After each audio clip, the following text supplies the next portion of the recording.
ជំរាបសួរដល់បងប្អូនទាំងអស់គ្នាហើយថ្ងៃនេះយើងនឹងបន្តនៅសាច់រឿងរបស់យើងជាបន្តទៀតនៅភាគមុនបងប្អូនទាំងអស់គ្នាពិតជាបានស្ដាប់នៅរឿងរ៉ាវដែលទៅសឿគាត់និយាយរៀបរាប់ប្រាប់ទៅកាន់ក្រុមបងប្អូនអំឡុងពេលដែលគាត់ធ្វើជាកូនសេកលោកនឹងឯងហើយលើខ្ញុំនឹងនាំអារម្មណ៍បងប្អូនទាំងអស់គ្នាមកស្ដាប់ពីដំណើរជីវិតរបស់លោកតានៅពេលដែលក្រុមមដំរីទាំងអស់នោះមកសម្ដែងស៊ីក្នុងវត្តជារឿយៗពួកគេតែងតែប្រើវិជារបស់ពួកគេមកបៀតបៀនលោកតារហូតតែទោះបីជាយ៉ាងណាក៏ដោយមិនថាពួកគេប្រើវិជាអ្វីមកទេគឺលោកតែងតែទប់បានរហូតលោកម៉ោង6ល្ងាចចូលមកដល់ក្រុមមដំរីបន្ទាប់ពីពួកគេទាំងអស់គ្នាសម្ដែងស៊ីចប់ទៅក្រុមគ្នាគេទាំងអស់នោះហាក់បីដូចជាម្នាក់កំពុងតែដកដង្ហើមផាត់ផោយបើតាមមើលទៅប្រហែលជាពួកគេហត់ខ្លាំងពេកអំឡុងពេលដែលពួកគេប្រើវិជាក្នុងអំឡុងពេលដែលគេសម្ដែងស៊ីនឹងឯងក្រឡេកមកមើលក្រុមបំបនវិញគាត់អង្គុយជជែកគ្នានៅមុខផ្ទះតាសឿបណ្ដាគឺគាត់សួរដេញដោលទៅកាន់តាសឿបណ្ដាដោយអង្វនសុភ័ក្ររួមទាំងពួកអឿនហ្នឹងក៏អង្គុយសម្លឹងមុខតាសឿហើយគាត់ក៏បាននិយាយទៅកាន់តាសឿថាណែបងខ្ញុំឆ្ងល់ខ្លាំងណាស់ថាពេលយប់ឡើងហ្នឹងពួកក្រុមមកដំរីទាំងអស់ហ្នឹងវាបានធ្វើអ្វីលោកតាឬក៏អត់ដោយសារតែអំឡុងពេលថ្ងៃមើលទៅពួកទាំងអស់នេះដូចជាវាធ្វើបាបលោកតាខ្លាំងណាស់ជាពិសេសគឺគ្នាវា2នាក់ទៀតនោះមិនដឹងថាវាកើតអីទេបើតាមអ្វីដែលលបងនិយាយគឺអង្គុយនៅក្នុងវត្តមិនសុខទេ5-10នាទីឬក៏កន្លះម៉ោងអីហ្នឹងគឺតែងតែចេញទៅក្រៅរបងវត្តរហូតពេលដែលលឺអំបនសួរបែបហ្នឹងទៅសឿគាត់ក៏បានតបតែមុននឹងតបគាត់ក៏របៀបថាធ្វើជ្រួញចិញ្ចើមបន្តិចហើយគាត់ក៏និយាយមួយថាអូតាមពិតទៅពួកនេះវាទៅខាងក្រៅរបងហ្នឹងដោយសារតែពួកវាមុននឹងចូលមកវាសុទ្ធតែបង្កប់របស់អ្វីម្យ៉ាងទេនៅក្រៅវត្តឲ្យមើលផ្លូវតំណងដោយសារតែវាទៅសួររបស់ទាំងអស់នោះហើយម្យ៉ាងទៀតនៅក្នុងវត្តក្រុមគ្នាវានឹងគឺវាយករបស់ដែលវាចិញ្ចឹមទុកនឹងគឺវាយកចូលមិនកើតទេដោយសារតែនៅមាត់របងខ្លងទ្វារវត្តនឹងគឺមានអាថ័ន្តសម្រាប់បន្សាបនៅវិជាខ្មៅរបស់ពួកវាដូចនេះអា2នាក់ដែលវាឧស្សាហ៍ចេញទៅខាងក្រៅនឹងគឺពួកវាទៅសួររបស់ទាំងអស់នឹងបន្ទាប់ពីស្ដាប់ទៅសឿចប់នៅក្នុងចំណោមគ្នាអំបននឹងមានតែសុភ័ក្រទេដែលគេឆ្ងល់ហើយគេសួរទៅកាន់ទៅសឿថាបើដូចអ្វីដែលអ៊ំនិយាយពិតមែនក្រុមនឹងវាមិនត្រឹមតែមានមុនវិជាខ្លាំងទេតែវាថែមទាំងចិញ្ចឹមរបស់ខ្មៅទៀតផងទៅសឿស្ដាប់ឮហើយគាត់ក៏តបថាពិតមែនដូចអ្វីដែលក្មួយនិយាយហ្នឹងពួកហ្នឹងគឺវាចិញ្ចឹមខ្មោចព្រាយទុកឲ្យប្រើការរាល់ពេលដែលពួកវាចង់ដឹងអីវាតែងតែសួររបស់ទាំងអស់ហ្នឹងហើយឥឡូវកុំឲ្យមានការសង្ស័យឬក៏សពេចសពិលនៅក្នុងចិត្តឥឡូវអ៊ំនិយាយរឿងរ៉ាវបន្តទៀតកុំភ្លេចផ្ចង់អារម្មណ៍ស្ដាប់ទាំងអស់គ្នាណាក្រឡេកមកកាន់លោកតាដែលជាគ្រូរបស់តាសឿវិញនៅវេលាម៉ោង6ចូលជិតម៉ោង7យប់ទៅហើយលោកតាក៏បាននិមន្តពីកុដិរបស់លោកមកកាន់សាលាឆាន់ដែលជាកន្លែងស្នាក់អាស្រ័យរបស់ក្រុមមដំរីទាំងអស់នោះលេចមកកាន់ពួកគេវិញអំឡុងពេលដែលលោកតានិមន្តមកនឹងពួកគេម្នាក់កំពុងតែដុតទៀនដុតធូបហាក់បីដូចជាពួកគេបំរុងនឹងរៀបចំពិធីអ្វីម្យ៉ាងអញ្ចឹងតែនៅពេលដែលឃើញលោកតានិមន្តមកដល់ភ្លាមម្នាក់ហាក់បីដូចជាមានអារម្មណ៍ថាផិតភ័យជាខ្លាំងក្រុមគ្នាគេខ្លះអំឡុងពេលហ្នឹងក៏ចាប់ផ្ដើមប្រមូលសម្ភារៈដែលគេយកចេញមកខាងក្រៅហ្នឹងចូលទៅក្នុងថង់យាមរបស់ពួកគេរៀងខ្លួនហើយគ្នាគេផ្សេងទៀតហ្នឹងក៏បានប្រលុតទៀនប្រលុតធូបអីអញ្ចឹងទៅរំពេចភ្លាមនឹងដែរលោកតាលោកឆ្ងល់ក៏បានសួរទៅកាន់ក្រុមមដំរីទាំងអស់នោះថាតែញោមទាំងអស់គ្នាប្រុងនឹងធ្វើអ្វីដែរហ្នឹងតបពីស្ដាប់សង្ឃដីការបស់លោកតាហើយក្រុមគ្នាគេទាំងអស់ហ្នឹងមិនទាន់មាននរណាម្នាក់ចេញមកឆ្លើយភ្លាមនោះទេគឺងាកសម្លឹងមុខគ្នាបន្ទាប់មកទៀតរបៀបថាកេះគ្នាឲ្យនិយាយអីចឹងទៅតែពេលហ្នឹងក៏មានមេក្រុមគេម្នាក់ដែលជាអ្នកសម្ដែងសៀកកាលតែពីព្រឹកមិញនោះឯង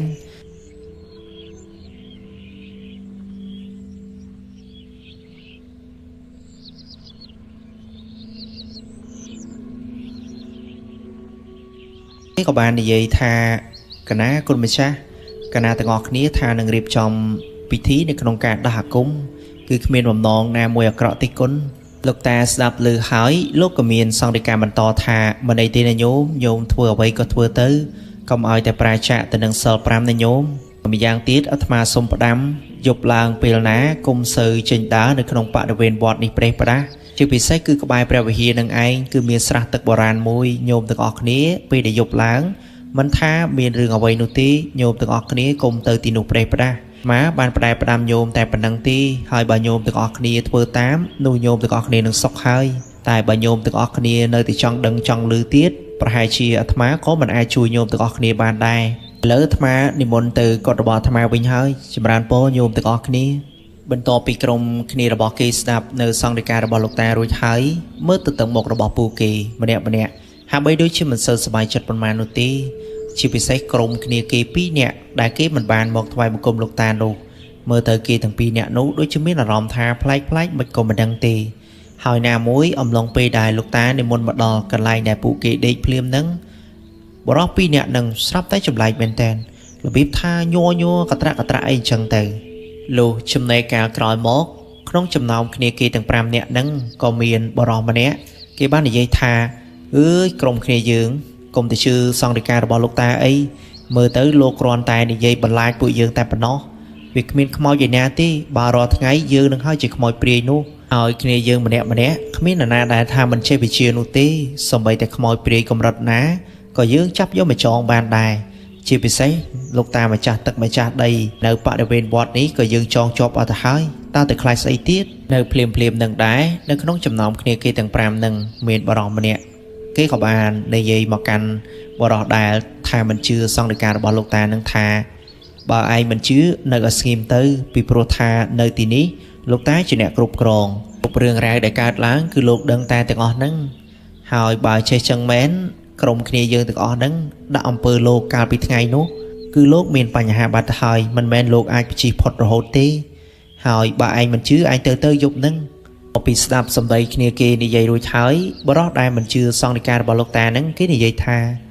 មិនអីទេចាំមើលយប់ហ្នឹងអាចសារឲ្យមើលបន្ទាប់ពីបរិះទាំង2នាក់ហ្នឹងប្រកែកគ្នារកខុសត្រូវចុះឡើងបរិះដែលជាមេក្រុមដឹកនាំក្រុមស៊ីនោះគេនិយាយថាបានហើយអា2នាក់ឈប់និយាយដេញរកខុសរកត្រូវទីទៅ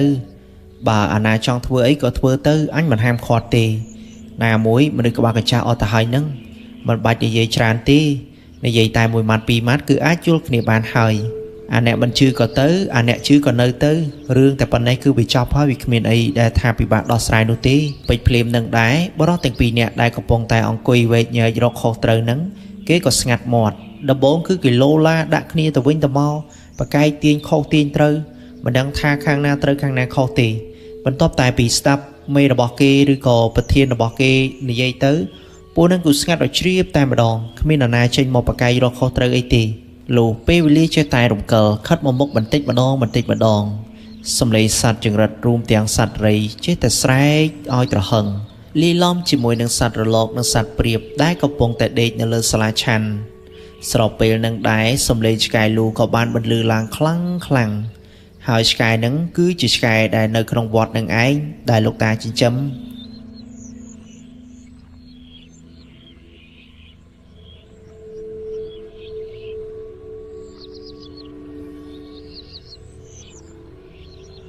ក្រឡេកមកមើលលោកតាឯនេះវិញ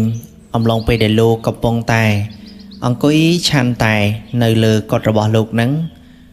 លោកក៏បានឮសំឡេងឆ្កែវត្តនឹងលូខ្លាំងលោកក៏មានអារម្មណ៍ថាចម្លែកក្នុងចិត្តរបស់លោកដោយលោកមានសង្ឃដីកាថាឆ្កែនេះវាកើតអីវាថ្ងៃនេះ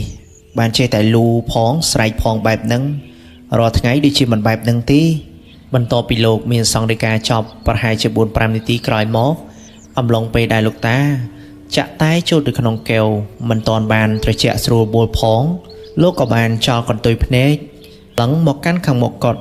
ភ្លាមនឹងដែរស្រាប់តែប្រទះឃើញកូនក្មេងស្លៀកក្បិនក្រហមហើយស្បែករបស់វាលងខ្មៅគ្រើមមែនតែនហើយក្មេងនឹងដែរភាពសោតអំឡុងពេលហ្នឹងវាមិនមែនមកម្នាក់ឯងទេគឺវាមក2នាក់គឺប៉ុនគ្នាតែម្ដងដែលលោកឃើញកូនក្មេងទាំង2នាក់នឹងហើយលោកក៏មានសង្ឃដីកាប្រាប់ទៅកាន់ក្មេងទាំងអស់នឹងថាចៅអើយយប់ស្មាននេះហើយចូលកន្លែងដេកវិញអស់ទៅកុំមកបញ្ញាបង្អើលគេអីពេលទាំងពីរនឹងវិញបន្ទាប់ពីឮសង្ឃដីការបស់លោកតាហើយមើលទៅវាហាក់បីដូចជាមិនបានខ្វល់អីទេវាកំពុងតែរត់បលែងគ្នានៅខាងមុខកុដិលោកតានឹងឯងចំណែកលោកតាវិញពេលដែលក្មេងទាំងពីរនាក់នឹងមកស្ដាប់លោកតាក៏មានសង្ឃដីកានិយាយទៅកាន់ក្មេងទាំងពីរនាក់នឹងថាណែអាចៅទាំងពីរអាត្មារត់រំពាត់ដេញវាយសិនទៅដេកទៅអីទៅពីព្រោះថាទីនេះមិនមែនជាកន្លែងញ៉ាយបលែងគ្នានោះទេបើអាត្មានិយាយមិនស្ដាប់អាត្មាវាយហើយណារំពេចនឹងស្រាប់តែក្មេងទាំងពីរនាក់នឹង វាក៏មិនមែនទៅណាដែរវាក៏បានដើររំកិលមកខាងមុខរកលោកតាម្ដងបន្តិចម្ដងបន្តិចបន្ទាប់មកវានិយាយថាលោកតាកុំវាយកណាអីលោកតាកណាមកនេះគឺគ្រាន់តែចង់ការពីលោកតាទេកណាបានដឹងថារមល់តម្រៃនោះគេនឹងរៀបចំពិធីដើម្បីដាក់អំពើលោកតាហើយលោកតាប្រយ័ត្នខ្លួនផងតបពីលោកតាស្ដាប់ពាក្យពេចន៍ក្មេងដែលនិយាយប្រាប់លោករួចហើយលោកក៏បាននិយាយថាចុះអាចៅទាំងពីរនាក់ឯងនឹងឯងទប់គេឈ្នះដែរឬក៏អត់ក្មេងទាំងពីរនឹងវិញបន្ទាប់ពីលើសង្ឃដីការបស់លោកហើយវាក៏តបមកថាមិនអីទេលោកតាឲ្យតែកណានៅទីនេះកណានឹងការពារលោកតាមិនថាត្រូវបាត់បង់ជីវិតឬក៏លះបង់អ្វីនោះទេកណានឹងធ្វើឲ្យអស់ពីលទ្ធភាពបន្ទាប់ពីលោកតាបានស្ដាប់ពាក្យពេចន៍ក្មេងទាំងពីរនាក់នេះនិយាយហើយលោកក៏ជ្រួចចិញ្ចើមបន្ទាប់មកលោកក៏ញញឹមហើយលោកមានសង្ឃដីកាស្រាលថាមិនអីទេចៅឆាប់ត្រឡប់ទៅរកកន្លែងចម្រុករបស់ឯងវិញទៅទីនេះលោកតាអាចមើលថែខ្លួនឯងបានហើយបន្ទាប់ពីក្មេងទាំងពីរនាក់ឮសង្ឃដីកាលោកតាបែបហ្នឹងមិនដឹងថាពួកគេបាត់ទៅណាទេមួយរំពេចហ្នឹងគឺបាត់ឲ្យឈឹងតែម្ដងសបីតែដានបន្ទាប់មកទៀតលោកតាក៏មានសង្ឃដីកាថាយីទៅលឿនរបស់គេពិតមែនអាក្មេងទាំងពីរនេះបងខំប្រាប់វាម្ដងហើយម្ដងទៀតវាមិនទៅណាទេបន្ទាប់ពីមានសង្ឃដីកាជាមួយវាបែបនេះលឿនយកតែមែនតែម្ដងលោកប្រហែលជាមួយសន្ទុះក្រោយមកទៀតស្រាប់តែឮសំឡេងខ្យល់យ៉ាងខ្លាំងបានបក់បោកមកលើកុដិលោកតាពិតមែនណៃលោកតាលោកក៏នៅតែធ្វើមិនដឹងមិនឮហាក់បីដូចជាគ្មានរឿងអ្វីកើតឡើងអញ្ចឹងពេជ្រនឹងដែរសំឡេងសូត្រមន្តគាថាមកដំរីទាំងអស់នោះក៏ចាប់ផ្ដើមសូត្រយ៉ាងលឺមែនតែនពេលហ្នឹងលោកតាក៏មានសង្ឃដីកាថាញោមទាំងអស់គ្នាអើយដែលថែរក្សានៅទីវត្តអារាមនេះឆាប់ទៅប្រាប់ពួកនោះទៅកុំធ្វើឲ្យមានកំហុសធ្ងន់ជាងនេះអីអាត្មាជាអ្នកបួសមិនបានចងកម្មចងពៀជាមួយនឹងពួកគេទេល្មមគឺបានហើយបន្ទាប់ពីលោកតាមានសង្ឃដីកាបែបនឹងរួចស្រាប់តែលេចនៅរូបរាងស្ដេចយក្សមួយក្បាលដែលកាន់ដំបងហើយមៀតធំហើយជុំវិញខ្លួនគេនឹងគឺមានពន្លឺពណ៌មាសឆាំងផ្លេកទៀតផងក៏បានដើរតម្រង់ទៅរកសាលាឆាន់ដែលពួកនោះកំពុងតែសម្រាក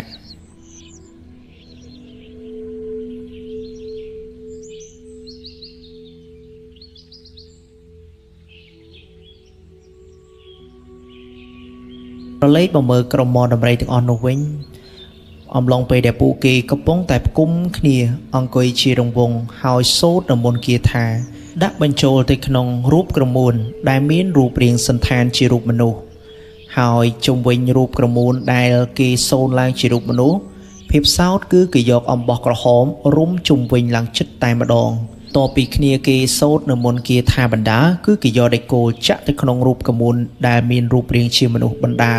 ស្រាប់តែពេលនឹងដែរចំហាយត្រជាក់ក៏ចាប់ផ្ដើមបកមកប៉ះលើស្បែករបស់ពួកគេម្ដងបន្តិចរហូតមានបរិសម្នាក់ដែលជាមេក្រុមមកដំរីនឹងគេក៏ឆ្ងល់ហើយគេក៏ផ្អាកសូត្រនៅមន្តគាថាដោយគេនិយាយពោលពាក្យទៅកាន់គ្នាគេផ្សេងទៀតថាគ្នាយើងដូចជាមិនសូវស្រួលនោះទេ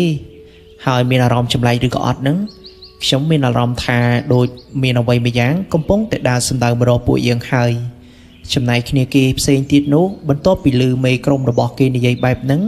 ពួកគេម្នាក់ក៏បានដកដៃគោលចេញពីរូបក្រមួននេះចេញបន្ទាប់មកក៏នាំគ្នាស្ទុះក្រោកឡើងហើយរកមើលចំហាយត្រជាក់ដែលមកពីទិសខាងត្បូងដែលពួកគេអង្គុយនឹងឯងបងពួកគេមិនទាន់បានរកឃើញអ្វីចម្លែកនោះទេត្រឹមដឹងថាខ្យល់ចម្លែកបក់មកកាន់ពួកគេហើយខុសធម្មតាតែប៉ុណ្្នឹងឯងតែពេលហ្នឹងក៏មានបរិសម្នាក់នៅក្នុងក្រុមរបស់គេហ្នឹងគេក៏បាននិយាយថាមើលទៅវាគ្មានអីនោះទេឆាប់អង្គុយធ្វើពិធីផ្ដាច់តែម្ដងទៅហើយពាក្យដែលថាធ្វើពិធីផ្ដាច់នេះទំនងប្រហែលជាពួកគេដាក់អំពើនរណាម្នាក់ហើយគ្រាន់តែថាក្មេងមរិញគង់វាលទាំងអស់នោះវាបានទៅប្រាប់លោកតាថាពួកនឹងធ្វើអំពើដាក់លោកតាដែលជាចៅអធិការគ្រប់គ្រងវត្តនឹងលោកតាក៏បានដឹងរឿងរ៉ាវទាំងអស់នេះដែរគ្រាន់តែថាលោកមិនបានខ្វល់ទៅនឹងក្រុមមកដំរីទាំងអស់នេះណែក្រុមគ្នាគេទាំង5នាក់នេះវិញអំឡុងពេលដែលពួកគេអង្គុយចុះចាប់ផ្ដើមបន្លឺឡើងសំឡេងនៅការសូត្រមន្តគាថានោះតែលេចរូបរាងនៅយក្សមួយក្បាលមកទន្ទ្រាំជើងនៅចិត្តកន្លែងដែលពួកគេកំពុងតែធ្វើពិធីនឹងពេលដែលពួកគេប្រទះឃើញនៅយក្សដ៏ធំបែបហ្នឹងគ្នាគេម្នាក់ក៏បានស្រែកហោចភ័យញញីញញ័រដល់និយាយថា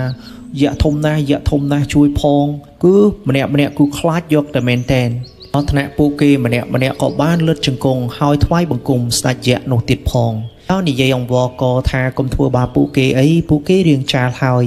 ចាប់ពីពេលនេះតទៅមិនហ៊ានប៉ះពាល់ដល់លោកតាទៀតទេចំណែកយក្សមួយក្បាលនឹងវិញបន្ទាប់ពីគេកន្ទ្រាំជើង2 3 ដងធ្វើឲ្យបរិវេណជុំវិញនោះឡងរកើអស់ហើយសម្បីតែសត្វព្រាបសត្វរលកដែលដេកនៅលើសាលាឆាន់ដែលពួកគេកំពុងតែស្នាក់អាស្រ័យនឹងក៏ផ្អើលឈូឆោហើរចេញឲ្យព្រាតតែម្ដងហើយចំណែកស្គរវត្តដែលដាក់តម្កល់នៅលើសាលាឆាន់នឹងអំឡុងពេលដែលស្ដេចយក្សកំពុងតែអន្ទ្រាំជើងនឹងក៏បានដាច់ខ្សែធ្លាក់មកខាងក្រោមនេះសំណាងពួកគេហើយដែលស្គរដ៏ធំមួយនឹងមិនបានធ្លាក់សង្កត់ទៅលើពួកគេឯស្គរនឹងវិញគឺធំខ្លាំងណាស់អោបគ្នា 4-5 នាក់មិនជុំផងចំណែកក្រុមមដំរីទាំងអស់នោះវិញបាននិយាយអំពីការភ័យខ្លាចរបស់ពួកគេក្នុងអំឡុងពេលហ្នឹងម្នាក់គឺញ័រដៃញ័រជើងខ្លះទៀតនៅក្នុងចំណោមគ្នាគេនឹងក៏បានលិចនោមដាក់ខោទៀតផងនិយាយទៅគឺញ័រមាត់អស់ទៅហើយអំឡុងពេលដែលស្ដេចយក្សយកដំបងចង្អុលមុខនឹងលោកតាក្នុងពេលភ្លាមនឹងដែរលោកក៏បានធ្វើសមាធិកម្មដ្ឋានហើយលោកប្រើនៅមន្តវិជ្ជាសម្លេងរបស់លោកបន្លឺឡើងតាមរយៈខ្យល់ឲ្យស្ដេចយក្សនឹងត្រឡប់ទៅកាន់ខ្លងទ្វារវិញទៅកុំបំភ័យពួកគេតទៅទៀតហើយសម្លេងដែលលោកបន្លឺឡើងតាមខ្យល់នោះគឺលឺមែនតែនសឹងថាពួកមកដំរីទាំងអស់នោះលឺហើយម្នាក់នឹងខ្លាចញញើតនៅរត់អំណាចរបស់លោក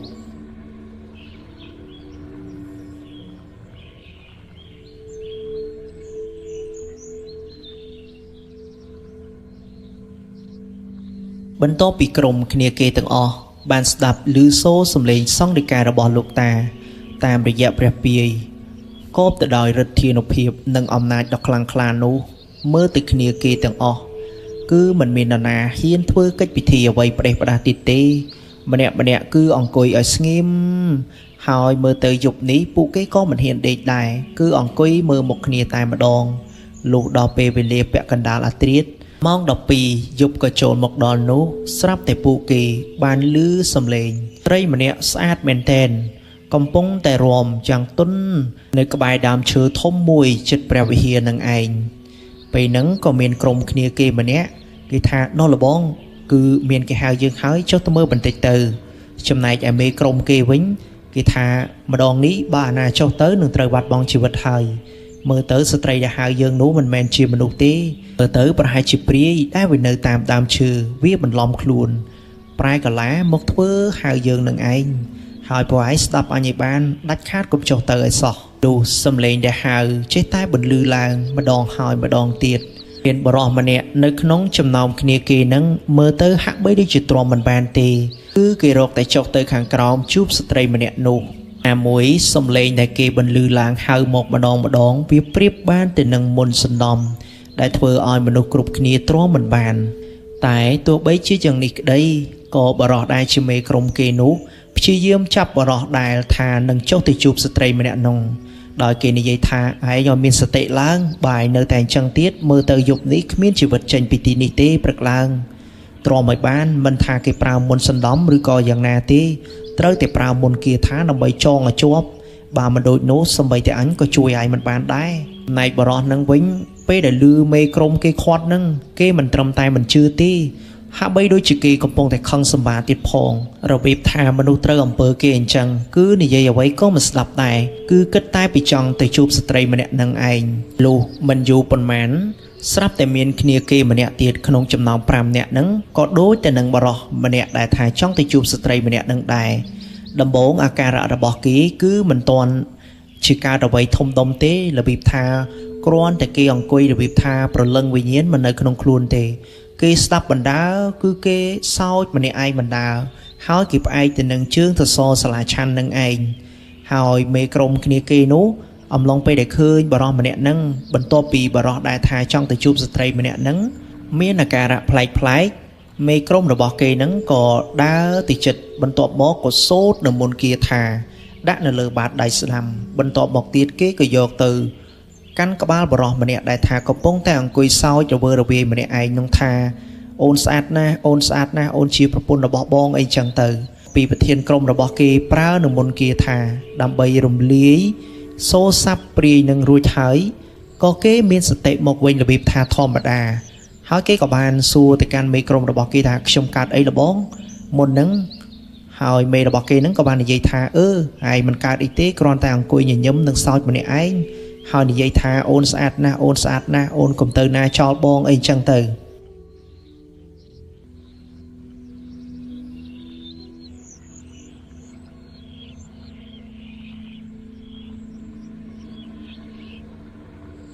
នឹងរ៉ាវបន្ទាប់មកទៀតអំឡុងពេលដែលពូគេបានព្យាបាលគ្នាគេម្នាក់ឲ្យមានសតិត្រឡប់មកវិញនោះមិនលងទៅនឹងអំពើសន្លំរបស់ព្រាយនឹងប្រាប់តែគ្រានឹងដែរក៏បានឃើញស្ត្រីម្នាក់ដដែលនឹងកំពុងតែរាំដោយស្លៀកពាក់ជាលក្ខណៈឈុតបុរាណហើយមានក្រុមភ្លេងកំពុងតែវាយស្គរឬក៏កូតត្រអីចឹងទៅរបៀបថាក្រុមភ្លេងពិនពៀតកំពុងតែប្រគំឡើងហើយបទភ្លេងដែលពួកគេស្ដាប់ឮនោះរបៀបថាឆក់យកប្រលឹងតងចិត្តវិញ្ញាណរបស់ពួកគេទៅទាំងស្រុងតែម្ដងពេលដែលពួកគេឮបែបហ្នឹងម្នាក់សឹងថាទប់អារម្មណ៍មិនបានទេសឹងថាទៅចុះមើល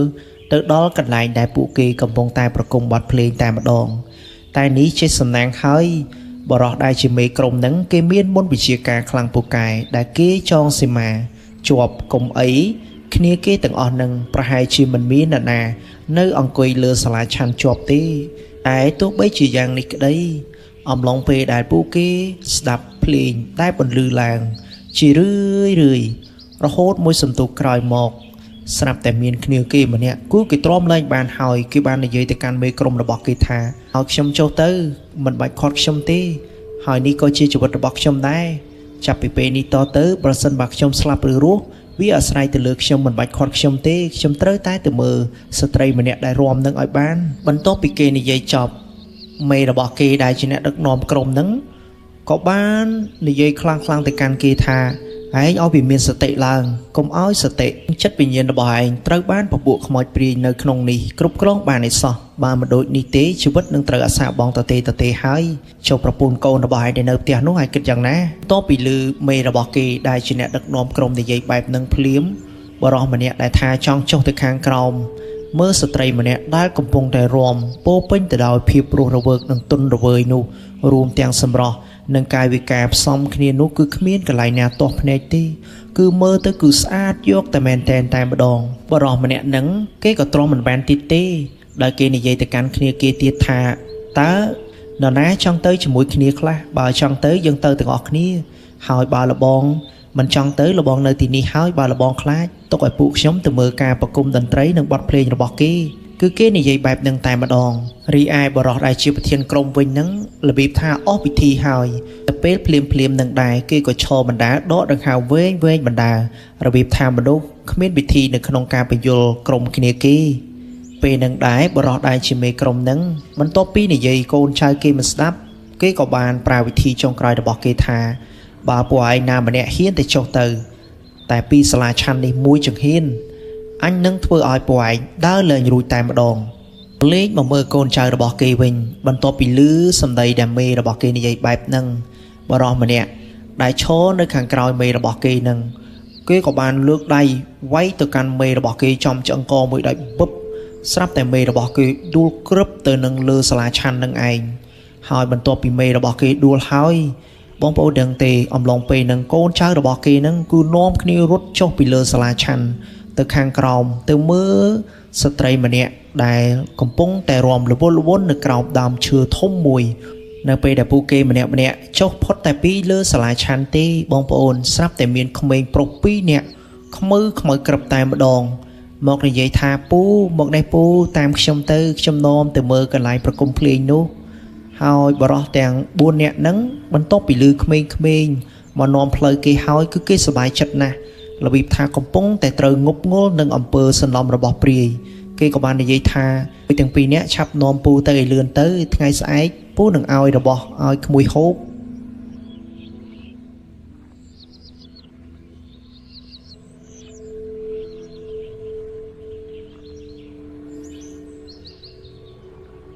រលេកមកមើលទឹកមុខក្មេងទាំង2នាក់នឹងវិញអំឡុងពេលដែលពួកគេ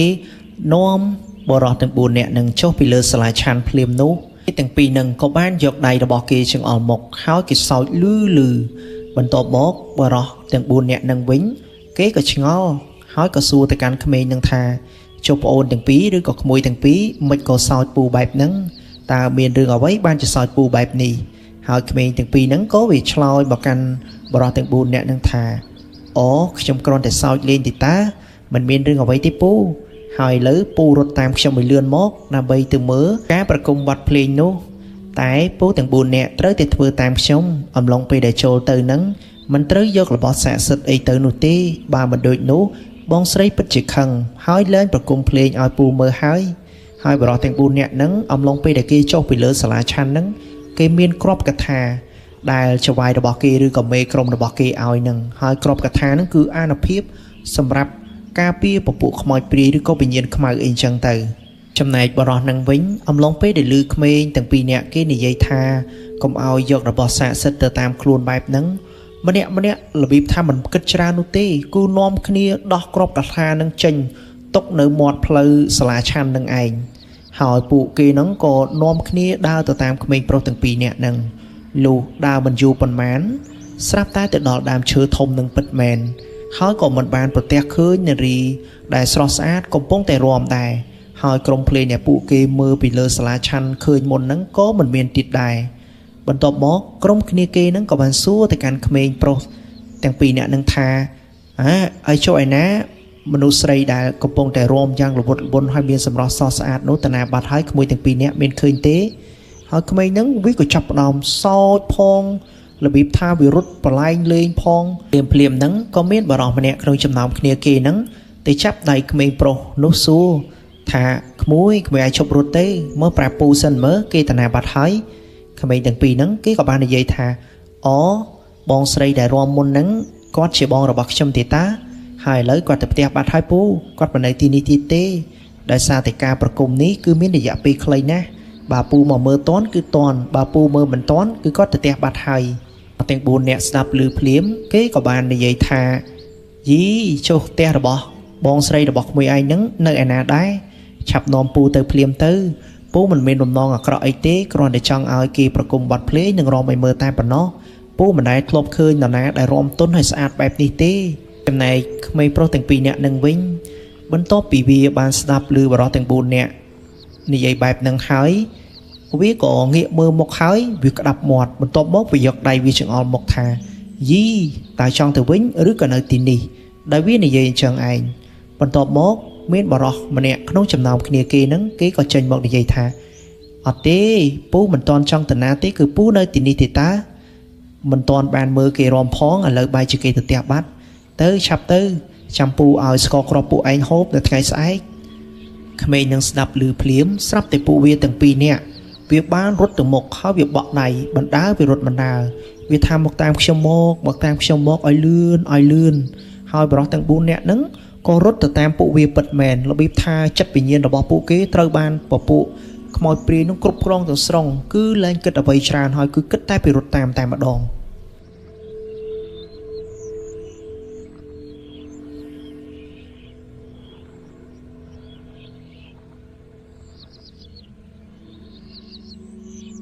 តបពីបរិសទាំង4នាក់ហ្នឹងរត់ទៅតាមក្មេង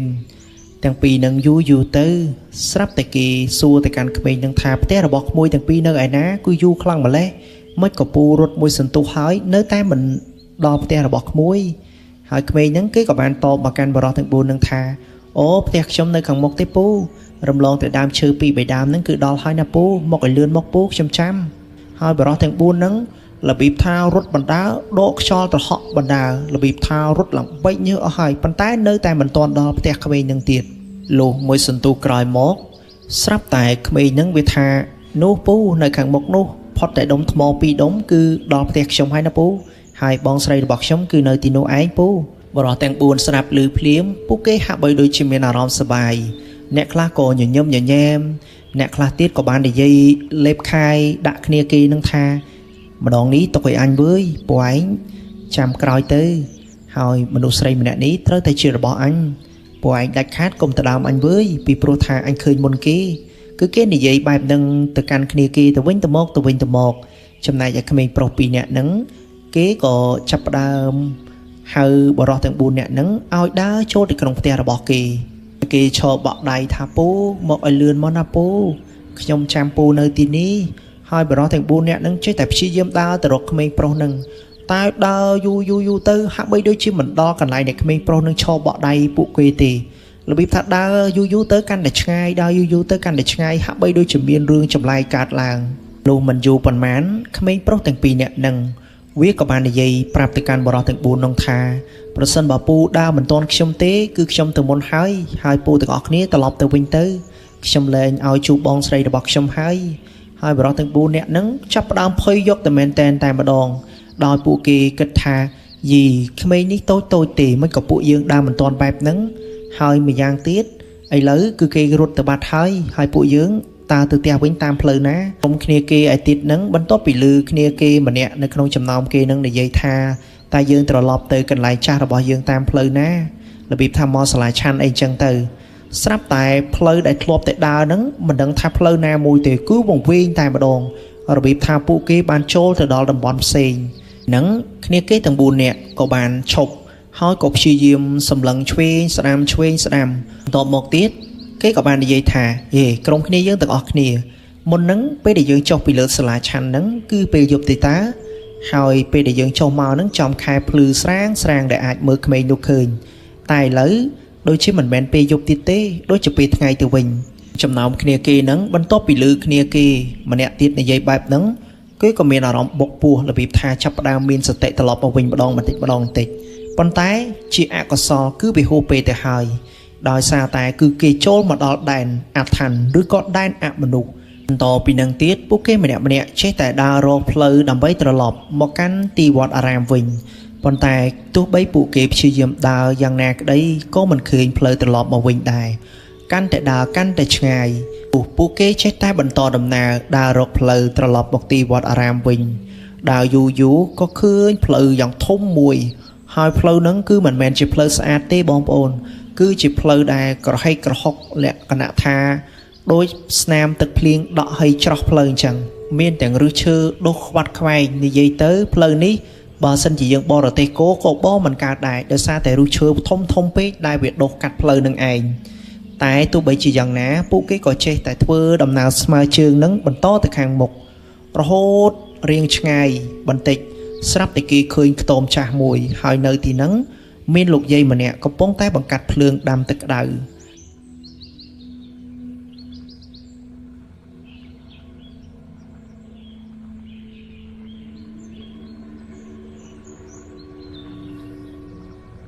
ហើយអង្គុយបែរខ្នងដាក់ពួកគេពេលដែលពួកគេឃើញផ្ទះខ្ទមរួមទាំងស្ត្រីម្នាក់វ័យចំណាស់ហ្នឹងបរិសម្នាក់ដែលនៅក្នុងក្រុមគ្រាគេហ្នឹងគេក៏បាននិយាយថាឥឡូវពួកយើងទៅសួរអ៊ំស្រីនឹងមើលគីឡូពួកយើងមកវិញផ្លូវហើយសួរគាត់មើលថាគាត់ស្គាល់ផ្លូវត្រឡប់មកវត្តវិញឬក៏អត់ពេលហ្នឹងពួកគេទាំង4នាក់ក៏បានដើរទៅរកលោកយាយនឹងតែម្ដងពេលដែលទៅដល់ភ្លាមក្រុមគ្នាគេទាំង4នាក់ហ្នឹងក៏បានស្រែកសួរលោកយាយពីចម្ងាយដោយគេនិយាយថាលោកយាយឲ្យខ្ញុំសុំទោសផងខ្ញុំអាចសួរផ្លូវលោកយាយបានទេថាតើផ្លូវនេះចេញទៅវិញតាមផ្លូវណាដោយសារតែពួកខ្ញុំដូចជាបង្វែងហើយមិនដឹងថាផ្លូវណាត្រឡប់ទៅវត្តអារាមវិញទេក្រឡេកមកកាន់លោកយាយវិញអំឡុងពេលដែលបរិសទាំង4នាក់នឹងសួរពីថាគាត់តបមកវិញទាំងសម្លេងស្រាលតាមរយៈខ្យល់នឹងថាលោកយាយនៅទីនេះលោកយាយមិនបានស្គាល់វត្តអារាមអីទេ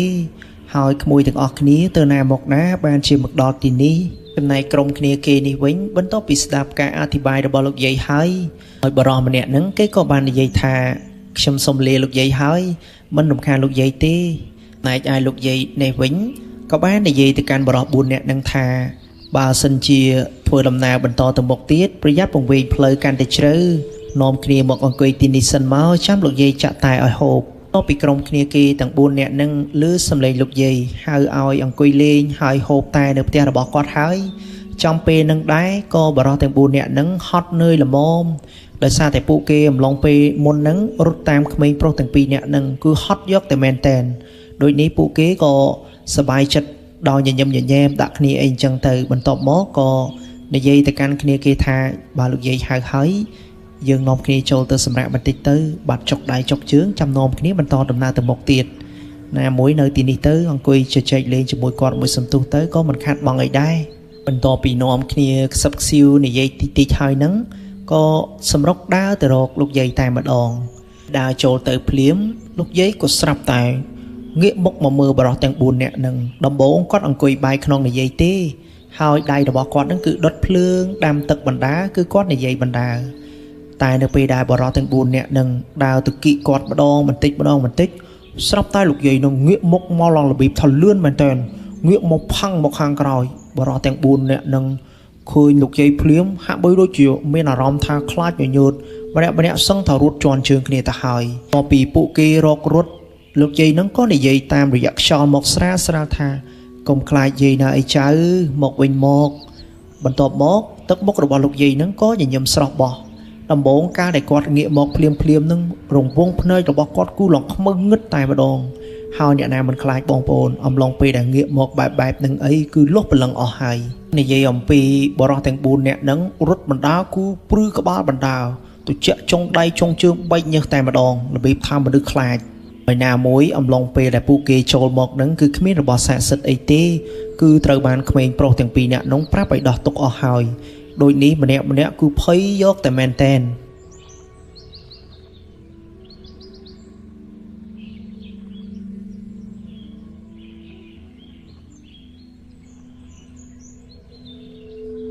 តែទោះបីជាយ៉ាងណាក៏ដោយក៏ពួកគេអំឡុងពេលហ្នឹងក៏ត្រឡប់មកអង្គុយតាមការហៅរបស់លោកយាយដែរពេលដែលពួកគេអង្គុយចុះភ្លាមអ្នកខ្លះក៏អង្គុយលើគ្រែអ្នកខ្លះក៏អង្គុយលើគល់ឈើដែលនៅជិតហ្នឹងប៉ុន្តែពួកគេអង្គុយក្បែរគ្នានឹងអង្គុយបណ្ដាលទឹកមុខក៏បានសង្កេតទៅមើលលោកយាយរហូតហើយអំឡុងពេលដែលពួកគេអង្គុយនឹងក្លិនក៏ចាប់ផ្ដើមជះមកភាយតាមរយៈខ្យល់នឹងភាពសោតគឺមិនមែនជាក្លិនល្អអីទេបងប្អូនរបៀបថាក្លិនសាកសពហើមរលេះរលួយដែលត្រូវបានគេទុកចោលអីចឹងទៅពេលហ្នឹងបរិះម្នាក់ក្នុងចំណោមគ្នាគេហ្នឹងក៏មិនបានទប់មាត់ទប់កយដែរក៏បានសួរទៅកាន់លោកយាយភ្លាមតែម្ដងដោយគេសួរថាលោកយាយសុំទោសផងដែលខ្ញុំសួរធ្វើឲ្យប៉ះពាល់អារម្មណ៍របស់លោកយាយហើយការនិយាយរបស់ខ្ញុំនេះក៏សុំទោសលោកយាយទុកជាមុនដែរបន្ទាប់មកគេក៏បាននិយាយថាលោកយាយខ្ញុំសុំសួរមួយបានទេថានៅទីនេះមានសត្វអ្វីងាប់បានជាធំក្លិនស្អុយខ្លាំងម្នេះលោកយាយព្រាមនឹងដែរលោកយាយពេលដែលសួរហើយក៏លែងយកដៃដុតទឹកក្តៅទៀតដែរក៏ងាកមកមួយមកកាន់បរិះទាំង4នាក់នឹងបន្ទាប់មកគាត់និយាយទាំងសំឡេងធ្ងន់ថាក្លិនយាយនឹងឯងគឺគាត់និយាយចឹងតែម្ដងហើយបរិះទាំង4នាក់នឹងស្រាប់តែគេលឺភ្លាមគេក៏ឆ្ងល់ប៉ុន្តែអារម្មណ៍របស់គេនឹងចាប់ផ្ដើមជ្រួលច្បល់ហើយបេះដូងគេក៏ចាប់ផ្ដើមលូតខុសពីធម្មតាដុកដាក់អីចឹងទៅក្បាលក៏ចាប់ផ្ដើមព្រឺរីករួម ហើយក៏គេសួរបញ្ជាក់ទៅកាន់លោកយាយថាយាយនិយាយមុនហ្នឹងជាការពិតទេលោកយាយខ្ញុំដូចជាស្ដាប់មិនសូវបានបន្ទាប់ពីគេសួរទៅកាន់លោកយាយបែបហ្នឹងហើយលោកយាយម្នាក់ហ្នឹងក៏បានងាកមុខទៅកាន់ពួកគេម្ដងទៀតបន្ទាប់មកនិយាយថាក្លិនយាយនឹងឯងគូនិយាយធ្ងន់តែម្ដងពេលដែលឮដូចនោះម្នាក់ហាក់បីដូចជាលេបទឹកតែដែលលោកយាយចាក់ឲ្យដាក់កែវហ្នឹងឡើងចូលហើយអ្វីដែលហៅថាទឹកតែលោកយាយចាក់ឲ្យក្នុងកែវហ្នឹងវាមិនមែនជាទឹកតែទៀតទេបងប្អូនគឺជាឈាមតែម្ដងដែលគេកពុលចេញមកខាងក្រៅហ្នឹងពេលដែលឃើញបែបនោះបរិះទាំង4នាក់ហាក់បីដូចជាស្រឡាំងកាំងថ្នាក់នៅក្នុងចំណោមគ្នាគេហ្នឹងចង់គាំងបេះដូងនៅមួយកន្លែងទៀតផងតែនេះជាសំណាងពួកគេមានអារម្មណ៍ស្ងប់បន្តិចបន្តួចក៏បាននាំគ្នាគេម្នាក់ដែលចង់គាំងហ្នឹងគ្រាផងរត់ផងចេញពីកន្លែងខ្ទមផ្ទះរបស់លោកយាយហ្នឹងចំណែកលោកយាយនឹងវិញបន្ទាប់ពីឃើញពួកគេនោះរត់ឲ្យប្រសាចហាក់បីដូចជាឈរសោចបណ្ដាលសម្លឹងទៅកាន់ពួកនោះបណ្ដាលដល់កែវភ្នែកបោកធំមែនតែនគ្រាន់តែថារូបរាងដែលលោកយាយនឹងបង្ហាញមកគ្រាន់តែជាមនុស្សធម្មតាទេមិនបានតំណែងខ្លួនជាប្រភេទពពួកខ្មោចព្រាយអីឡើយលោកមួយសន្ទុះក្រោយមកពួកគេក៏បានរត់ឆ្ងាយពីខ្ទមរបស់លោកយាយនឹងហើយស្រាប់តែចូលមកដល់តំបន់កន្លែងមួយទៀតហើយតំបន់ហ្នឹងមើលទៅមានគេរស់នៅដូចជាភូមិមនុស្សយើងធម្មតាទេបងប្អូនរបៀបថាមានអ្នករស់ស៊ីមានអ្នកជិះរទេះគោទៅចំការអីជាធម្មតាអញ្ចឹងពេលដែលបរិះនឹងចូលទៅដល់ផ្ទះអ្នកភូមិទាំងអស់ហ្នឹងហើយបរិះហ្នឹងគេក៏បានសួរដោយមានអ្នកភូមិម្នាក់គេកំពុងតែអង្គុយរើញអង្គនៅលើគ្រែហ្នឹងបរិះទាំង4នាក់ក៏ចូលទៅដល់ភ្លាមក៏ដើរទៅជិតហើយទៅសួរស្ត្រីម្នាក់ហ្នឹងថា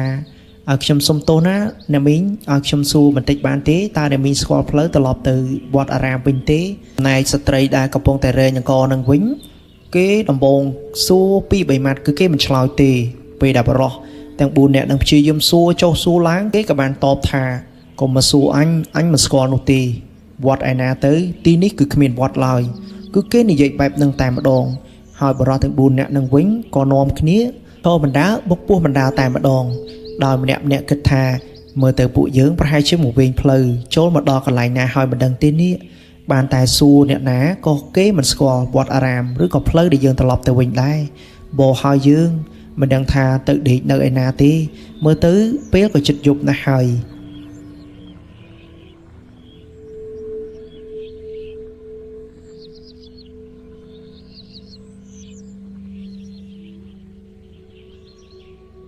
បន្ទាប់ពីសួររឿងរ៉ាវទៅកាន់អ៊ំស្រីដែលកំពុងតែអង្គុយលើគ្រែរែងអង្គរហើយគាត់មិនដឹងរឿងបែបហ្នឹងបរិសុទ្ធទាំង4នាក់ដែលជាក្រុមម៉ដំរីហ្នឹងក៏នាំគ្នាបន្តដំណើរមកខាងមុខទៀតលុះធ្វើដំណើរចេះតែយូរទៅពេលវេលាក៏កាន់តែខិតគិតនឹងពេលយប់ណាស់ទៅហើយត្រង់ចំណុចនេះបងប្អូនទាំងអស់គ្នាពិតជាឆ្ងល់ថាចូលអំឡុងពេលដែលបរិសុទ្ធទាំង4នាក់នឹងនៅក្នុងវត្តនេះជាពេលយប់ទៅស្រាប់ទៅហើយប៉ុន្តែមិនក៏ពេលដែលចូលទៅក្នុងភូមិរបស់ពួកអមនុស្សបែរជាពេលថ្ងៃទៅវិញនេះក៏ជាពេលវេលានៃការរស់នៅរបស់ពួកគេដែរហើយពេលហ្នឹងបរិសុទ្ធទាំង4នាក់ហ្នឹងក៏មានអារម្មណ៍ថាភ័យជាខ្លាំងដើរបណ្ដាក៏នាំគ្នាគិតបណ្ដាដោយមិនដឹងផ្លូវត្រឡប់មកវិញលុះមិនយូរប៉ុន្មានគេក៏ចេះតែដើរមកខាងមុខរហូតដល់ខ្ទមចាស់មួយហើយខ្ទមចាស់ហ្នឹងគឺមិនមានអ្នករស់នៅអីទេគឺស្ងាត់ឲ្យច្រងំរបៀបថាផ្ទះគេបោះបង់ចោលអញ្ចឹងដោយមិនឃើញអ្នកណាម្នាក់រស់នៅបរិសុទ្ធទាំង4នាក់ហ្នឹងក៏ចូលទៅអង្គុយលេងហើយបន្ទាប់មកទៀតក៏បានដើរមើលជុំវិញផ្ទះហ្នឹងហើយពេលដែលដើរមើលចូលឡើងទៅគឺមិនបានប្រទះឃើញនរណាឬក៏គេដាក់អីវ៉ាន់ឬក៏សម្ភារៈដែលគេដាក់នៅក្នុងផ្ទះនឹងចោលទេគឺផ្ទះតទេតែម្ដងហើយបរិសុទ្ធទាំងអស់ហ្នឹងរបៀបថាពួកគេមិនដឹងថាខ្លួនរបស់គេនឹងចូលមកដល់ដែនអមនុស្សទេឬក៏ដែនពពុះខ្មោចព្រាយទេគេគិតថាខ្លួនរបស់គេនឹងចូលមកដល់ភូមិមានមនុស្សម្នារស់នៅជាធម្មតាដោយតែពួកគេអញ្ចឹងដែរតែតាមពិតទៅអ្វីដែលពួកគេស្មានមិនដល់នោះគឺជាភូមិពពុះខ្មោចព្រាយដែលជាកន្លែងសម្បុករបស់ពួកគេរស់នៅហើយពួកគេវិញអំឡុងពេលហ្នឹងចេះតែអង្គុយលេងធម្មតាដោយនាំគ្នាអង្គុយឲ្យបាត់ហត់ហើយគេនិយាយជាមួយគ្នាគេទាំង4នាក់ហ្នឹងថាមើលទៅយើងមិនដឹងថាថ្ងៃណារកផ្លូវត្រឡប់ទៅវត្តវិញទេហើយភូមិនេះក៏មិនដឹងឈ្មោះអីដែរសួរនរណាម្នាក់ក៏គេមិនស្គាល់ផ្លូវត្រឡប់ទៅរកវត្តវិញដែរហើយលបងដែលយើងវាយគាត់ឲ្យដួលនៅលើសាលាឆាន់នោះមិនដឹងថាគាត់ដឹងខ្លួនក្រោកមកវិញហើយឬនៅហើយមិនគួរណាធ្វើបាបគាត់បែបហ្នឹងសោះគាត់ជាអ្នកដឹកនាំក្រុមអ្វីដែលគាត់ណែនាំយើងនោះសុទ្ធតែជារឿងល្អបើជឿសម្ដីគាត់មិនមែនក្រុមរបស់យើងមកអង្វែងទល់មកដល់ម៉ោងនេះទេអាប់អ្នកដែលនិយាយហ្នឹងមិនមែនជាបរិសម្នាក់ដែលវាយមេក្រុមរបស់គេទេគ្រាន់តែជាបរិសផ្សេងទៀតចំណែកបរិសដែលវាយមេរបស់គេដែលជាអ្នកដឹកនាំក្រុមហ្នឹងគឺគេមិននិយាយមាត់កសំបីតែមួយម៉ាត់គឺគេអង្គុយស្ងៀមតែម្ដងបន្ទាប់មកគ្នាគេផ្សេងទៀតនិយាយ1 2 អញ្ចឹងទៅក៏គេទ្រាំមិនបានគេក៏បាននិយាយពោលពាក្យថាពួកឯងទាំងអស់នេះមិននាំគ្នារកផ្លូវចេញទៅវិញទេបែរជាអង្គុយស្ដាយក្រោយរឿងដែលធ្វើហើយបើមិនមកទុកឲ្យអញជាអ្នកដោះស្រាយនេះគឺជារឿងរបស់អញជាមួយនឹងលបងហើយពួកឯងខំតែរកផ្លូវត្រឡប់ទៅវិញទៅមិនបាច់ស្ដាយរឿងទាំងអស់នេះទេអញហ៊ានធ្វើអញមានវិធីដោះស្រាយហើយដោយគេនិយាយបែបហ្នឹងទៅកាន់គ្នាគេផ្សេងទៀតបន្តពីនេះទៅទៀតមិនយូរប៉ុន្មានគេអង្គុយនៅផ្ទះខ្ទមបែកបាក់នឹងមួយសន្ទុះក្រោយមកស្រាប់តែឮសំឡេងនរណាម្នាក់ទេហៅចេញពីក្នុងផ្ទះតែម្ដងដោយគេនិយាយថាអ្នកណានឹងមកផ្ទះនេះបែរជាមិនសុំហើយមកអង្គុយជជែកគ្នាគឺថ្លង់ណាស់វើយគឺគេនិយាយបែបហ្នឹងស្រាប់តែពួកគេឮសំឡេងស្រែកចេញពីក្នុងផ្ទះភ្លាមដំបូងពួកគេមិនទាន់ខ្លាចទេគឺគេបានដើរចូលទៅមើលក្នុងផ្ទះម្ដងទៀតដោយគេនិយាយថាម្ចាស់ផ្ទះនៅទីនេះទេឲ្យខ្ញុំស្នាក់អាស្រ័យមួយយប់ផងហើយថ្ងៃស្អែកពួកខ្ញុំនឹងចាក់ចេញទៅវិញ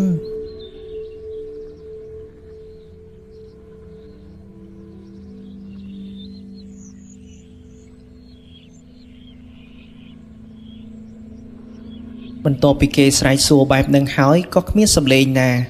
មកតបទៅជាមួយនឹងពួកគេដែរគឺស្ងាត់ជ្រងំតែម្ដងហើយក្រុមគ្នាគេទាំង4នាក់នឹងវិញចេះតែដើររមើលសំឡេងដែលបានស្រែកពន្លឺចេញពីក្នុងផ្ទះប៉ុន្តែទោះបីរកយ៉ាងណាក៏រកមិនឃើញដែរត្រឹមតែឮសំឡេងតាមរយៈខ្យល់ហៅល្វើយតែប៉ុណ្ណោះ តពីពួកគេរកមិនឃើញបែបហ្នឹងក៏នាំគ្នាត្រឡប់មកខាងមុខផ្ទះវិញហើយអង្គុយជជែកគ្នាតទៀតប្រហែលជាមួយសន្ទុះ 2-3 នាទីក្រោយមកស្រាប់តែលឺដូចខ្យល់អ្វីមួយយ៉ាងចឹងបានបក់នៅខាងក្រោយខ្នងគេឡើងវុបហើយគេទាំង4នាក់ក៏បានសួរទៅកាន់គ្នាគេមុនហ្នឹងឯងមានធ្វើអីអត់ខាងក្រោយខ្នងអញហ្នឹងហើយគ្នាគេហ្នឹងក៏គេនិយាយថាអេអញមិនបានធ្វើអីទេអញអង្គុយចិត្តឯងទេតើពេលហ្នឹងក៏នាំគ្នាសម្លឹងមុខគ្នាតែម្ដងហើយក៏និយាយថាអេមុនហ្នឹងអញឃើញសមោលខ្មៅដូចជាខ្យល់បក់មកខាងក្រោយខ្នងយើងហ្នឹងនៅតែចាក់ស្រេបតែម្ដងហើយចុះមុនហ្នឹងឯងដឹងឬអត់គ្នាគេហ្នឹងក៏នាំគ្នានិយាយថាមុនហ្នឹងអញឃើញដូចតែឯងដែរហ្នឹងបន្ទាប់ពីរចុះរឡើងក៏ស្រាប់តែឮសំឡេងក្មេងប្រុសម្នាក់កំពុងតែហៅបរិសទាំង4នាក់ហ្នឹងថាពូពួកឯងតាណាហ្នឹងហើយពួកឯងកំពុងតែរកអីនៅផ្ទះខ្ញុំហ្នឹងហើយទីនេះគឺជាផ្ទះរបស់ខ្ញុំទេហើយពួកឯងមកមិនក៏មិនប្រាប់ខ្ញុំផងបរិសទាំង4ហ្នឹងឮសំឡេងក្មេងហៅបែបហ្នឹងក៏នាំគ្នាងាកមកមើលនៅកន្លែងក្រែមុខផ្ទះដែលពួកគេអង្គុយលេងហ្នឹងបន្ទាប់មកក៏ឃើញក្មេងប្រុសអាយុប្រហែលជា 5-6 ឆ្នាំកំពុងតែឈរនៅខាងមុខផ្ទះនឹងពិតមែនពេលដែលបរិសទាំង4នាក់នឹងឃើញបែបហ្នឹងក៏នាំគ្នាមកនិយាយជាមួយនឹងក្មេងហ្នឹងថាអូមុនហ្នឹងពូស្រែកសួរដែរតែមិនឃើញនរណាតបពូទេពូស្មានតែផ្ទះហ្នឹងຕົកចោលហើយនេះជាផ្ទះរបស់ក្មួយមែនទេហើយក្មេងប្រុសហ្នឹងថាបាទនេះជាផ្ទះរបស់ខ្ញុំហើយពូមកទីនេះរកពីណាដែរបរិសទាំង4ស្ដាប់ឮហើយគេក៏តបមកកាន់ក្មេងហ្នឹងថាអូពូមកទីនេះពូវង្វេងផ្លូវហើយពូក៏មិនចង់នៅទីនេះដែរពូរកផ្លូវត្រឡប់ទៅភូមិរបស់ពូវិញតែពូសួរអ្នកនៅទីនេះទាំងអស់គ្មាននរណាស្គាល់ភូមិរបស់ពូទេហើយក៏មិនដឹងថាផ្លូវដែលត្រឡប់ទៅវិញហ្នឹងគឺជាផ្លូវណាដែរឲ្យពូសុំទោសផងណាក្មួយដែលចូលមកមិនបានសុំក្មួយ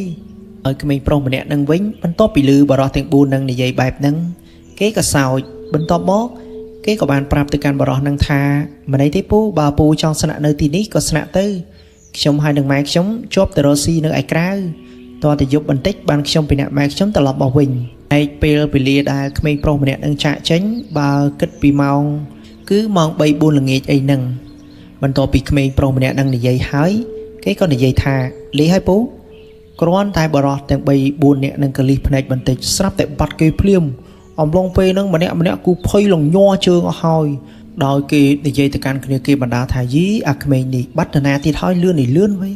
រកតែនិយាយជាមួយវាឲ្យអស់សាច់ការក៏មិនបានដែរចូលវាទៅណាមិញហ្នឹងបន្ទាប់ពីពួកគេភ័យបណ្ដាក៏ស្រែកហៅក្មេងម្នាក់នឹងបណ្ដាថាក្មួយអើយក្មួយខ្វាយតាណាមិញហ្នឹងមើលម្នេះនិយាយជាមួយពូបន្តិចមើលយីបាត់លឿនភ្លាមនឹងដែរបន្ទាប់ពីក្រុមគ្នាគេទាំង4នាក់ហ្នឹងហៅក្មេងមិនលឺបែបហ្នឹងគេក៏បន្តអង្គុយលេងនៅទីនេះជាធម្មតាលុះប្រហែលជាខ្ទង់ម៉ោង 4 ចូលជិតម៉ោង 5 ស្រាប់តែឮសូរសំឡេងពិនពាទ្យគ្រឿងដូចគេប្រគំអញ្ចឹងបងប្អូនហើយពួកគេក៏ឆ្ងល់ហើយគេមើលមុខគ្នាគេហើយគេសួរថាអេគ្នាយើងមានឮសំឡេងពិនពាទ្យឬក៏អត់ហ្នឹងដូចនរណាកំពុងតែហែសំអញ្ចឹងហើយគ្នាគេហ្នឹងក៏បានតបថាឯងឮដែរតាហើយចុះឯងឮទេគឺគេសួរដេញដោលគ្នាទាំង4នាក់ហ្នឹងទៅវិញទៅមករហូតតគេឆ្លើយដូចគ្នាទាំងអស់ថាបានឮសំឡេងពិនពាទ្យពិតមែន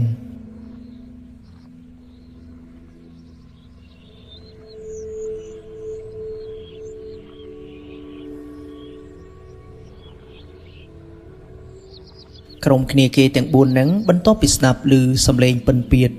ប្រគំយ៉ាងពីរោះរំដំហើយនោះរបៀបគេហែសពក៏ម្នាក់មិនបានអង្គុយជាប់នៅលើគ្រែខាងមុខផ្ទះខ្ទមនេះដែរក៏នាំគ្នាក្រោកឡើងរកមើលថាអ្នកណានឹងហែសពនៅពេលល្ងាចនេះវាមិនដែលទេគេហែសពភាគច្រើនគឺជាពេលព្រឹកព្រលឹមមិនមែនជាពេលល្ងាចអីទេតែភ្លេងនៅលឺបែរជាពេលល្ងាចទៅវិញគ្រានឹងម្នាក់គូភ័យបណ្ដាត្រជាក់សាច់បណ្ដាព្រឺក្បាលបណ្ដាញ័រជើងបណ្ដាគឺអង្គុយមិនចង់ជាប់ទេអ្នកខ្លះឈរបណ្ដាគឺរបៀបថាព្រលឹងមិននៅខ្លួនអញ្ចឹងក៏តាមមើលសំឡេងពិនពាទ្យដែលបានបន្លឺឡើងនោះលុះមួយសន្ទុះក្រោយមកស្រាប់តែឃើញមនុស្សមួយក្រុមចូលខ្ទង់ប្រហែលជា20នាក់បានហែសពនៅលើផ្លូវក្បែរមុខផ្ទះខ្ទមរបស់ពួកគេកំពុងតែសម្រាកនឹងឯងពេលដែលឃើញរឿងរ៉ាវក៏ដូចជាហេតុការណ៍នេះហើយ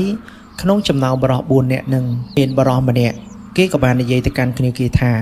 មើលទៅគ្នាយើងដូចជាជួបព្រឹងមិនស្រួលទេហើយពួកឯងទាំង3នាក់មានដែលឮទេគ្មាននរណាគេហែសពនៅពេលល្ងាចបែបនេះឡើយ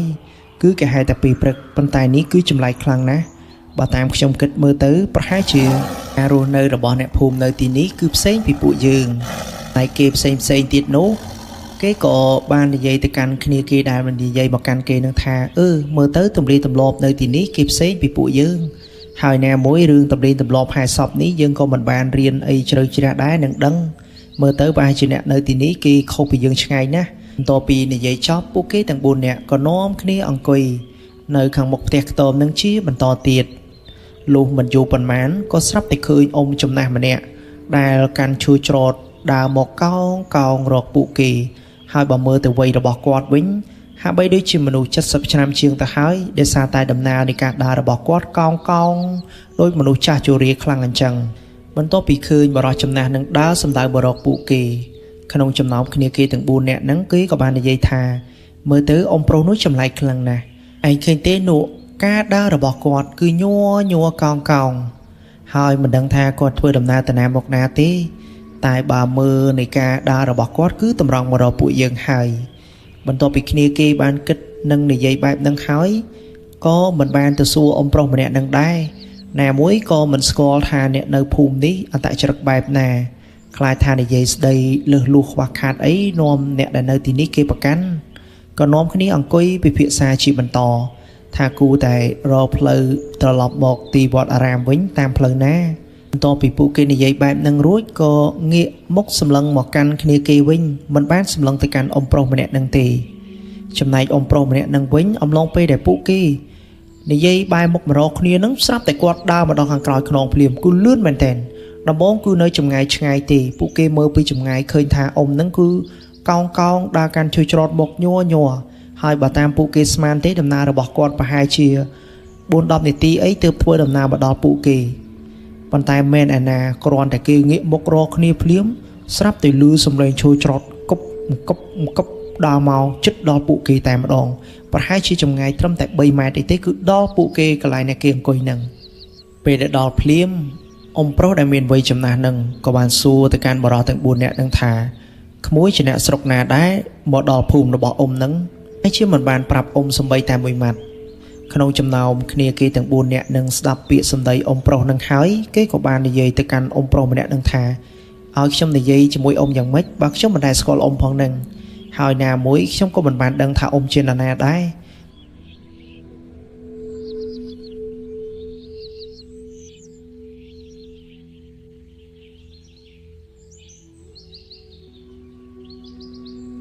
តពីអ៊ំប្រុសវ័យចំណាស់ម្នាក់នឹងស្ដាប់សម្ដីបរិសុទ្ធទាំង4នាក់នឹង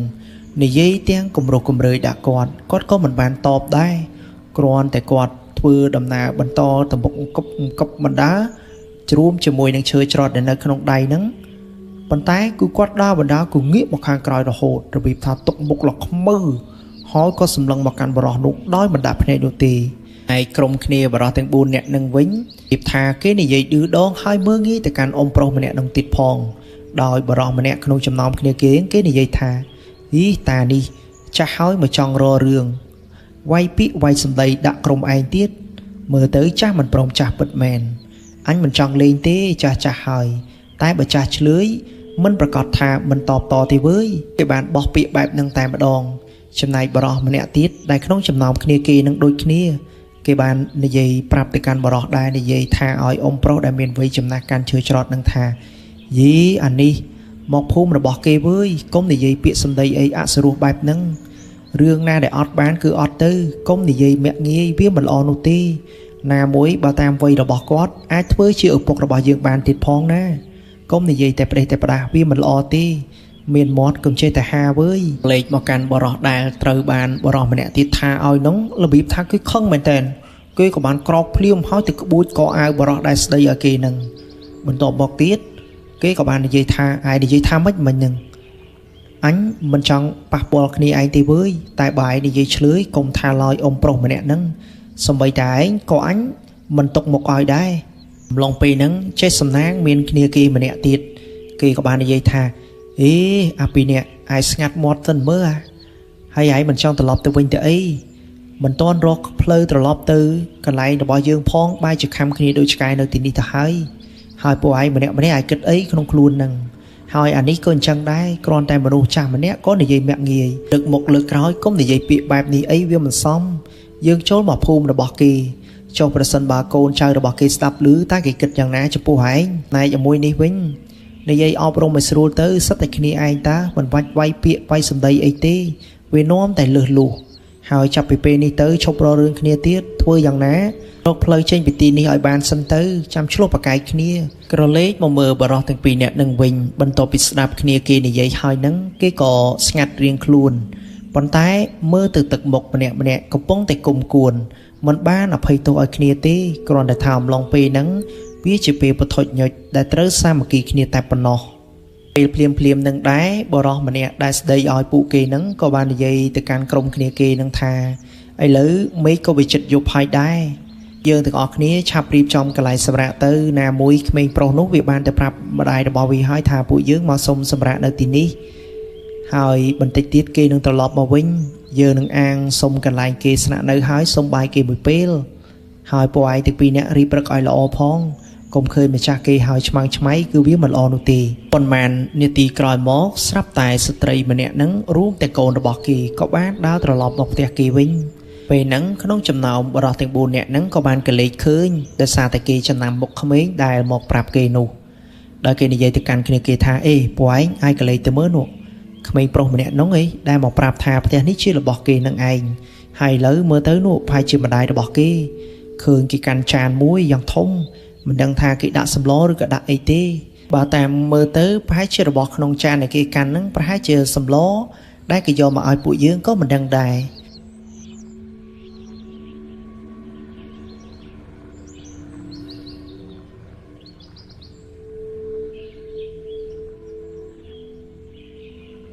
ដែលឃើញបែបនោះបរិះទាំង4ក៏ចាប់ផ្ដើមមានអារម្មណ៍ត្រេកអរជាខ្លាំងម្នាក់ក៏បានងាកសម្លឹងមុខគ្នាហើយញញឹមញញែមអីចឹងទៅមិនយូរប៉ុន្មានស្ត្រីម្នាក់នឹងក៏បានដើរមកដល់ផ្ទះរបស់គេពិតមែនពេលដែលមកដល់ភ្លាមបរិះទាំង4នាក់ក៏បានលើកដៃសំពះថាសម្ដែងនៃការគូសំដល់ម្ចាស់ផ្ទះលេចមកមើលស្ត្រីម្នាក់នឹងវិញអំឡុងពេលដែលគេដើរមកបណ្ដា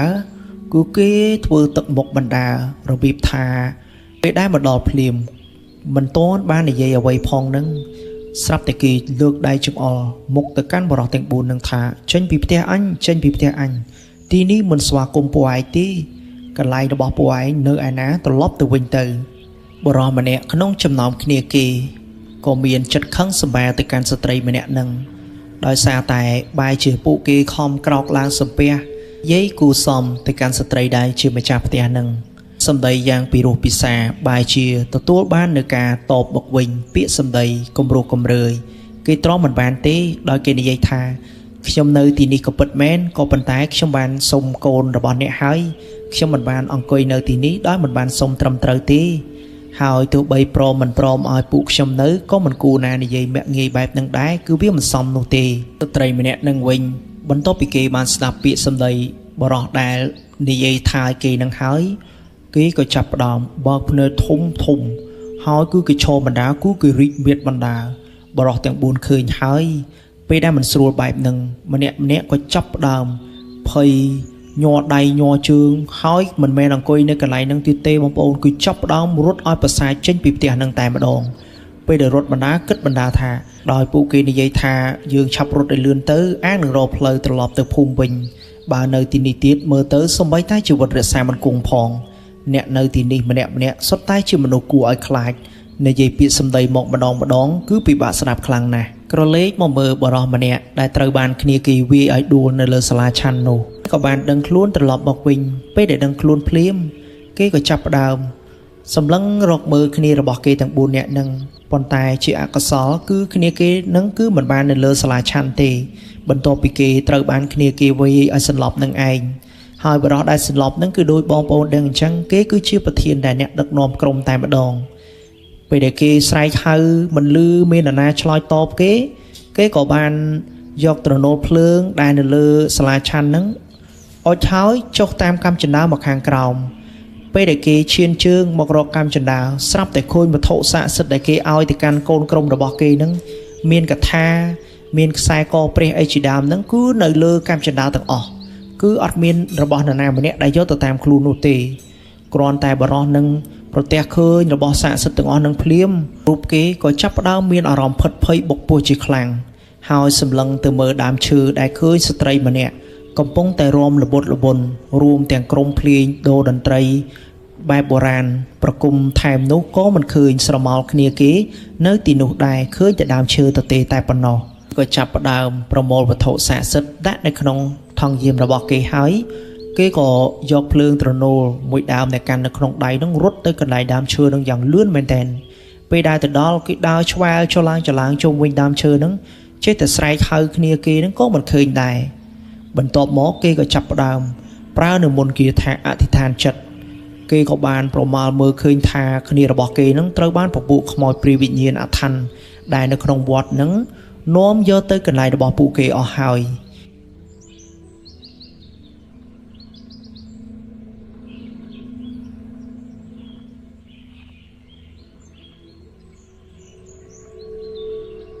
ឯករូបគេផ្ទាល់ដោយអំណាចរិទ្ធមន្តគាថារបស់គេមានកំណត់គេក៏បានរត់យ៉ាងលឿនសម្ដៅទៅរកលោកតាដែលលោកកំពុងតែសឹងនៅក្នុងកុដិរបស់លោកនឹងឯងពេលដែលទៅដល់គេរត់ទាំងត្រហេបត្រហប់ទៅស្រែកហៅលោកតាដោយគេនិយាយថាលោកតាជួយខ្ញុំកណាផងដោយក្រុមគ្នាកណាត្រូវបានពពួកខ្មោចព្រាយឋានវត្តយកទៅអស់ហើយលោកតាលេខមកកាន់លោកតាវិញបន្ទាប់ពីឮសំឡេងបរោះដែលជាមដំរីនឹងស្រែកហៅហើយនឹងលោកក៏បានចេញមកអឺតមើលបន្ទាប់មកលោកក៏បានហៅបរោះនឹងឡើងទៅលើកុដិរបស់លោកដោយលោកមានសង្ឃដីកាថាកុំអាលភ័យស្លន់ស្លោអីណាញោមឆាប់ឡើងមកលើកុដិរបស់អាត្មាសិនទៅប្រោះដែលជាមេក្រុមមដំរីនឹងស្ដាប់ឮភ្លាមគេក៏បានបញ្ញាប់បញ្ញាឡើងទៅលើកុដិរបស់លោកតាពេលដែលឡើងទៅដល់នោះគេភ័យមែនទែនគេរបៀបថាមនុស្សអញាញ័រសំបីតែមាត់របស់គេនឹងក៏និយាយមិនចង់កើតដែររបៀបថាអូលអីចឹងទៅហើយបើមើលទៅគេក្នុងអំឡុងពេលហ្នឹងគឺគេកំពុងតែភ័យបុកពោះមែនតែនលោកតាឃើញបែបហ្នឹងលោកតាថាអង្គុយចុះសិនទៅណាញោមកុំអាលភ័យពេកពីព្រោះថា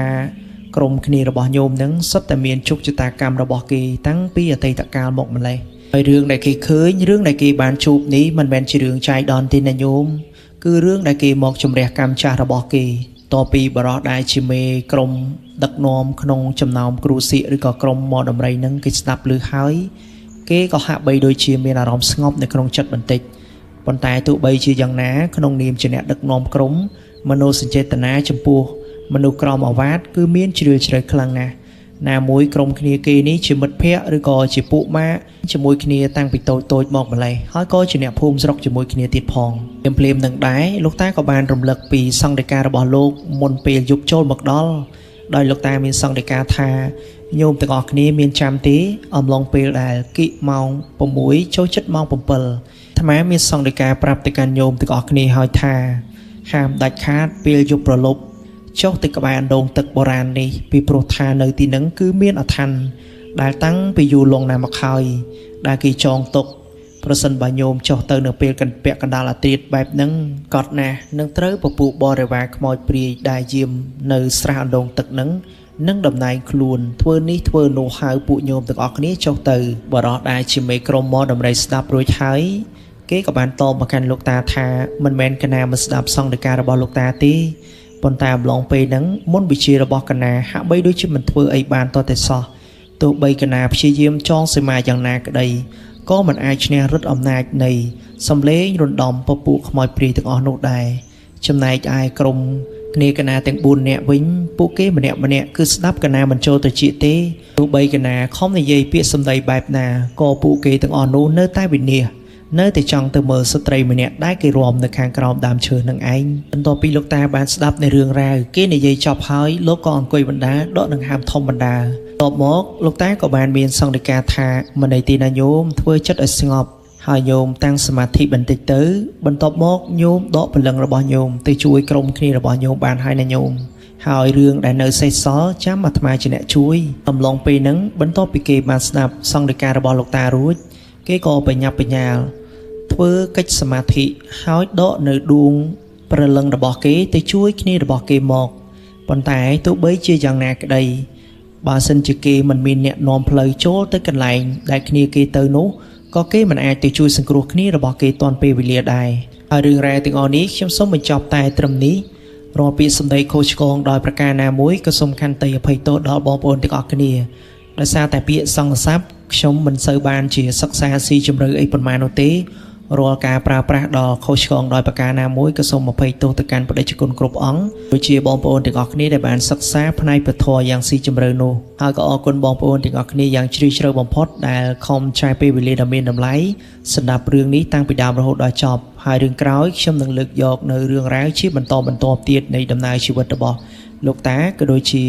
តាសឿរួមទាំងក្រុមអំបននៅក្នុងការធ្វើដំណើរចូលទៅក្រុងព្រៃនឹងឯងអរគុណច្រើនសូមជម្រាបលាជួបគ្នាក្នុងវីដេអូក្រោយ